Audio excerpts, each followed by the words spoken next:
হয়ে আছে। আল্লাহ বলেন ওমা আসাবাকুম মিন মুসিবাতিন ফাবিমা কাসাবাত আইদিকুম ওয়া ইয়াফু আন কাসীর।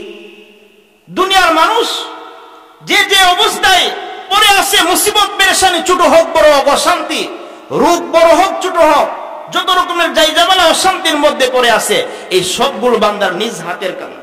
আমার আপনার কামাই, আমার আপনার কামের কারণে, আমার আপনার গুনার কারণে কি পরিবার থেকে অশান্তি দূর হয় না, সমাজ থেকে অশান্তি দূর হয় না, রাষ্ট্র থেকে অশান্তি দূর হয় না। তাহলে সব মুসিবত আসার একমাত্র কারণ কি? গুনাহ। দারিদ্রতার মুসিবত, ঋণগ্রস্তের মুসিবত, সন্তান দ্বারা পিতামাতা কষ্ট পাইতেছে, পিতামাতা সন্তানের উপরে অনেক সময় বেইনসাফি করে ফেলে, সমাজের মানুষ অশান্তির মধ্যে পড়ে আছে, রাষ্ট্রের মানুষ অশান্তির মধ্যে পড়ে আছে। এই সবগুলো আপনার আমার নিজ হাতের কামাই, আপনার আমার কি নিজ হাতের কামাই। তাহলে বলতেছিলাম গুনাহ করার কারণে ইবাদত বন্দেগীর কি স্বাদ হারিয়ে ফেলি, ইবাদত বন্দেগী করার লাজ্জত হারিয়ে ফেলি। গুনাহ করার কারণে দোয়া করার লাজ্জত হারিয়ে ফেলি, স্বাদ হারিয়ে ফেলি। আমাদের কাছ থেকে আমাদেরকে আল্লাহ তাআলা দোয়া করার তৌফিক দেয় না। আমরা আমাদের সন্তানগুলোকে দিনদারি শিখাই না, নিজেও দিনের উপর চলি না, সন্তানগুলোরেও দিনের উপর কি চালাই না, একমাত্র গুনাহের কারণে। তো ভাই, আমি আপনি যে যত মুসিবতের মধ্যে পড়ে আছি, পেরেশানির মধ্যে পড়ে আছি, এই সবগুলি হলো আমাদের নিজ হাতের কামাই।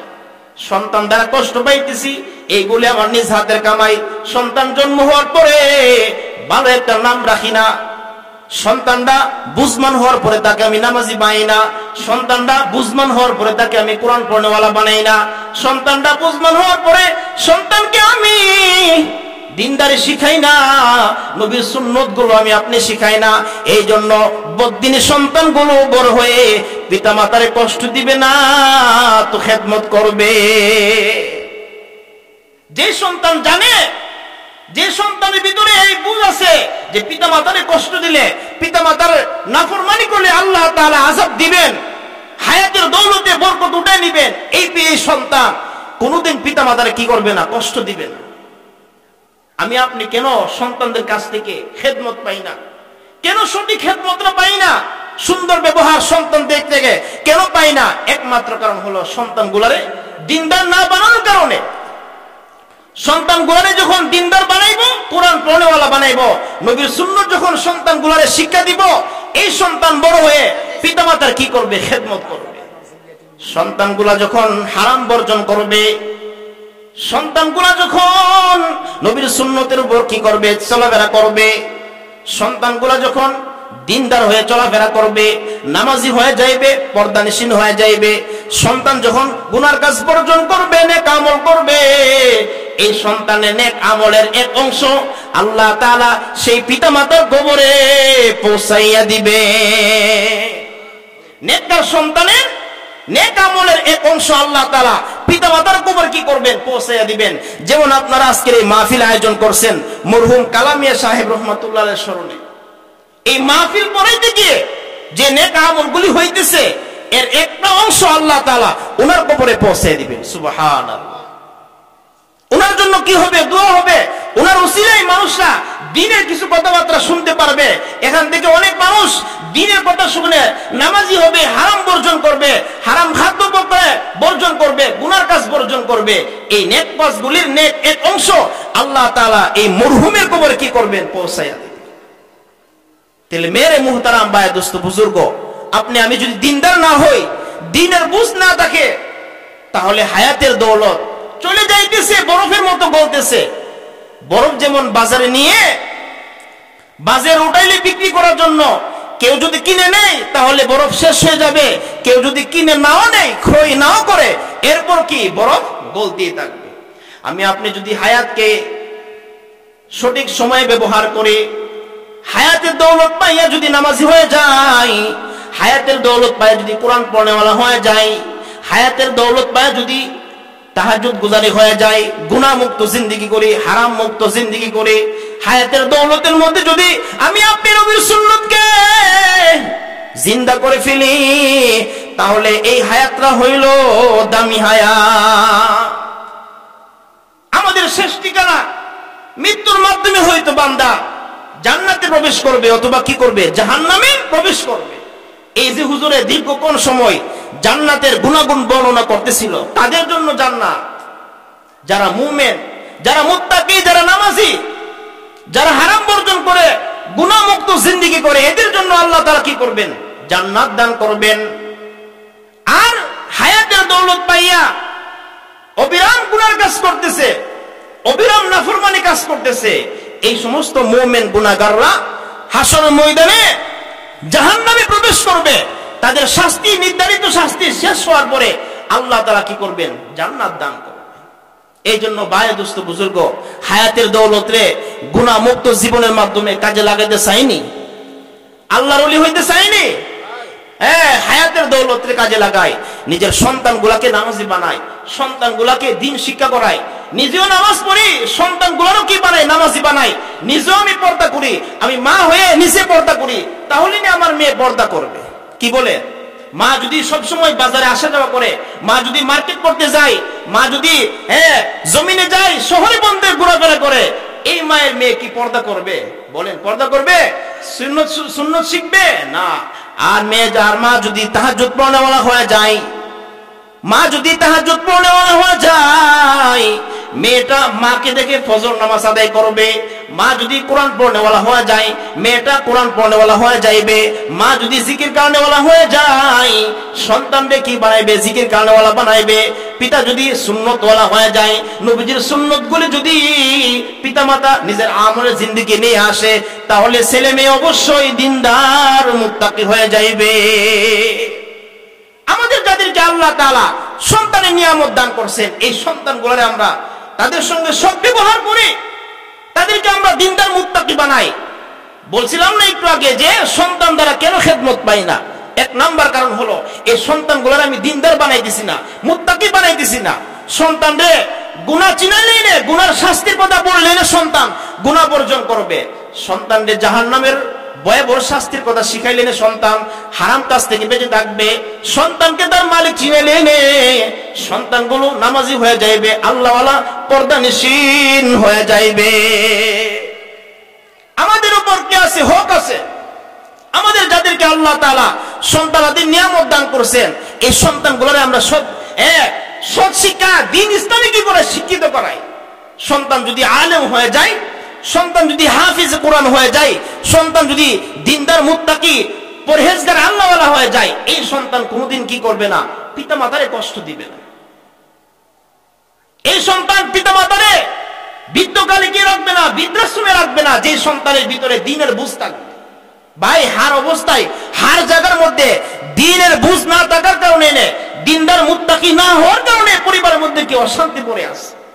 যেই জায়গায় দেখবেন অশান্তি, যেই জায়গায় দেখবেন একজন আরেকজনের হক আদায় করে না, সেই স্থানের মধ্যেই তো কি দিনদারি নাই।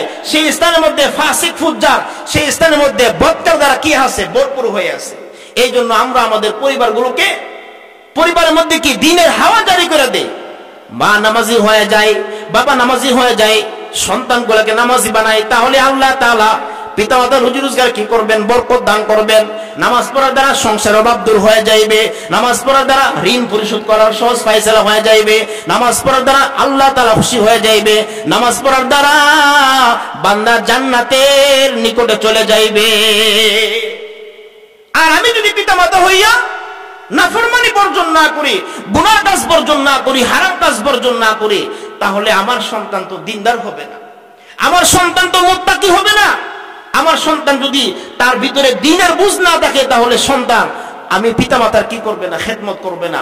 এই জন্য অতি বুজুর্গানে কেরাম যারা এই দুনিয়া থেকে অতিবাহিত হয়েছেন, প্রত্যেক অলি বুজুর্গদের পিতামাতা সবচেয়ে বড় কি ছিলেন, আল্লাহওয়ালা ছিলেন। তাদের পৌঁছে ছিল, তাদের নিয়ত ছিল সন্তানগুলা কিভাবে দিনদার হবে, মুত্তাকি হবে। এই সন্তানটা আমি কিভাবে কাজে লাগাইবো, সন্তানকে কিভাবে আমি সুন্নতওয়ালা বানাইবো, সন্তানকে কিভাবে আমি নামাজি বানাইবো, মেয়েটাকে কিভাবে আমি পর্দানশীল বানাইবো। আমরা তো আমাদেরকে আল্লাহ তাআলা সন্তানের নিয়ামত দান করছেন, কিন্তু সেই সন্তানকে আমরা সঠিকভাবে কি করি না, ব্যবহার করি না, তাকে আমি দিনদার মুত্তাকি বানাই না। ভাই, এই সন্তানের জন্য হাসরের ময়দানে আমাকে আপনাকে আল্লাহ তাআলার দরবারে অবশ্যই কি করতে হবে, করতে হবে।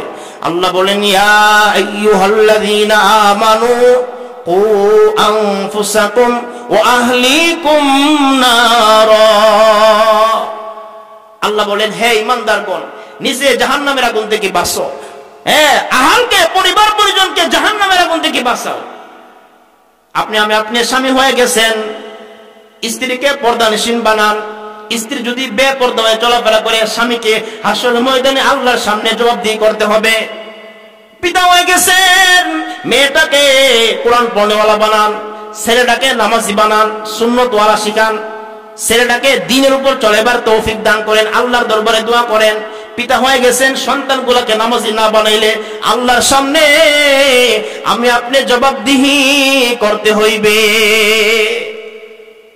শুধু আব্বু আব্বু ডাক পাই আপনি খুশি, নামাজি বানাইলাম না, সন্তানগুলোরে পর্দানশীল বানাইলাম না, দ্বীন শিখাইলাম না, ইসলাম শিখাইলাম না, নবীকে চিনলাম না, নবীর সুন্নতগুলি শিখাইলাম না, হাসরের ময়দানে কি এর জবাব দিতে হবে না?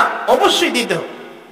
এই জন্য যে পরিবারের সকলেই নামাজি, যে পরিবারের মা বোনরা পর্দানশীল, এই পরিবারের পুরুষের রুজি রোজগারের মধ্যে আল্লাহ তাআলা কি করবেন? বরকত দান করবেন। আর আপনি হাজারো ধন সম্পদ রুজি করলে, হাজারো টাকা উপার্জন করলে, আমার পরিবার যদি বেপরদা হয়ে চলাফেরা করে, আমার স্ত্রী যদি বেপরদা হয়ে চলাফেরা করে, আমার মেয়েটা যদি বেপরদা হয়ে চলাফেরা করে, তাহলে আল্লাহ তাআলা আমার রুজি রোজগার কি করবেন না? বরকত দিবেন না। কেন বরকত দিবেন না? নামাজ যেমন ফরজ, স্ত্রী কন্যাকে অধীনস্থ মহিলাদেরকে পর্দার পরিবেশে চলাফেরা করে, এটাও কি ফরজ। এই জন্য আপনি নামাজি হইতেছি, নামাজ পড়তেছি, পরিবারে খোঁজ খবর নেই, পরিবার গুলাকে নামাজি বানায়, পরিবারের সদস্যদেরকে দ্বীন শিখায়, কোরআন শিখায়। সন্তানকে যদি হাফেজ বানায় যাইতে পারি, সন্তানকে যদি কোরআন পড়নেওয়ালা যাইতে পারি, সন্তান কোরআনে যদি জিকির কারনেওয়ালা বানায় যাইতে পারে, তাহলে হাসর ময়দানে কবরের মধ্যে আল্লাহ তাআলা আমার নেককার সন্তানের নেক আমলের অংশ আমি পিতামাতার কবরে পৌঁছাইয়া দিবে। শাইখুল হাদিস আল্লামা জাকারিয়া কান্দুরি রহমাতুল্লাহ লেখেন, এক বুজুর্গ গুরুস্থানের পাশ দিয়ে হাইটে যাইতেছে, তো কবরবাসীদের ইসালে সওয়াবের জন্য বুজুর্গ একবার সূরা ফাতিহা, 3 বার সূরা ইখলাস পড়ল। এক হাদিসে আল্লাহ রাসূল বলেন, আমার কোন উম্মত যদি একবার সূরা ইখলাস পড়ে, কুল হুয়াল্লাহু সূরাটা একবার পড়ে, আল্লাহ তাআলা তার আমলনামায় 10 পারা কোরআন খতমের সওয়াব দান করবেন। সুবহানাল্লাহ। আর যদি কোন উম্মত 3 বার সূরা ইখলাস পাঠ করে, আল্লাহ তাআলা এই ইখলাস পাঠকারীর আমলনামার মধ্যে কোরআনের 1 খতমের সওয়াব দান করবে। বুজুর্গ লোকটা গুরুস্থানের পাশ দিয়ে যাইতেছে, কবরবাসীদের ইসালে সওয়াবের জন্য 3 বার কি করলো? একবার সূরা ফাতিহা, 3 বার ইখলাস পাঠ করলো। বুজুর্গ দোয়া দুরূদ পড়ে, ইস্তিগফার দুরূদ পড়ে চলে যাইতেছে। রাত্রি বেলায় ঘুমাইতেছে, ঘুমের ঘরে স্বপ্নে দেখতেছে দিনের বেলায় যে বুজুর্গ সূরা ফাতিহা, সূরা ইখলাস তেলাওয়াত করছিল, এর সবগুলিকে আল্লাহ তাআলা সমস্ত কবরবাসীদের মধ্যে ফেরেশতাদের মাধ্যমে বন্টন করাইতেছে। ফেরেশতারা কি করতেছে? বন্টন করতেছে। আর কবরবাসীরা লাইনে দাঁড়ায় আছে। বুজুর্গ দেখতেছে গুরুস্থানে সবাই সওয়াব নেওয়ার জন্য লাইনে দাঁড়িয়ে আছে। একজন বৃদ্ধা মহিলা, সে সওয়াব নেওয়ার জন্য ফেরেশতাদের ফেরেশতাদের কাছ থেকে সওয়াব নেওয়ার জন্য সে আসে নাই, সে কবরের মধ্যে কি শুয়ে আছে।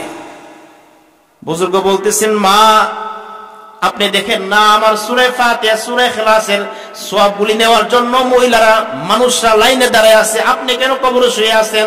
আপনার কি সওয়াব নেওয়ার প্রয়োজন নাই? বুজুর্গ বলতেছে, মা আপনার কি সওয়াব নেওয়ার প্রয়োজন নাই? মহিলা বলতেছে, বাবা হে আল্লাহর ওলি,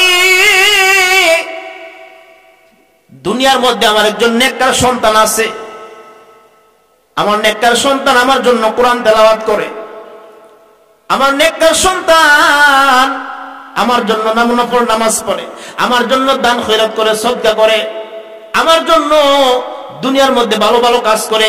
আমার নেককার সন্তানের সবগুলিকে আল্লাহ তাআলা আমার কবরের মধ্যে পৌঁছাইয়া দে।